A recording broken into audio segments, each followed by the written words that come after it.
ते तर फोटो काय करणार जरा बघून येऊया. ते म्हणजे उठलं कुठलं आपलं काय तर करत असतं इथं. चिटता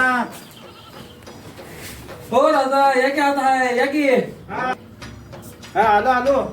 या या काय करणार तू काय आहे की पहिला जाऊ काय करायचं दादा बैलाच चाललंय. हा काय म्हणे एवढं तयारी पण चालू आहे सगळं.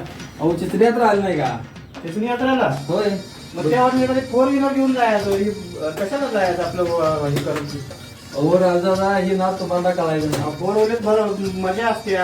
4 चौघं घेऊन अहो आपण एखादी फॉर्च्युनर जर घेऊन गेला हा. त्यात तेवढी मजा नाही ह्या बैलगाडीची मजा आहे. राजा कसा आहे माहितीये का हा, बोला की. चित्रा आली की मग शेतकरी 2-2 महिने अगोदर बैल घेतो बरोबर आहे. आणि एक बैलाची किंमत 1-1 लाख रुपये असते होय, होय, होय. आणि त्या बैलाला घ्यायचं हा. त्या बैलाला लागणारा खाना त्याला लागणार दूध बरोबर. आणि 2 महिने एक माणूस कायम बैलाची कोण नसते होय. तेव्हा ती चित्रयात्रा केली जाते आणि राहिला विषय गाडी घेऊन जायचं हा. 2-2 लाखाची बैल जर घेऊन जत्रा करायची असती हा. तर आम्ही भाड्याची गाडी नेली नसती बरोबर. इकडेच घेऊन गेलो असतो ना आता कसं आहे राजा एकदा बैलगाडीनं चला म्हणजे तुम्हाला समजेल चित्रयात्रा तू म्हणजे काय म्हणतोस म्हटल्यावर मला पण यायलाच पाहिजे. तुम्ही आता बैलगाडीत पण मजा काय असते काय. 100% चला. ठीक आहे येणार मी. करड्या लाडीचे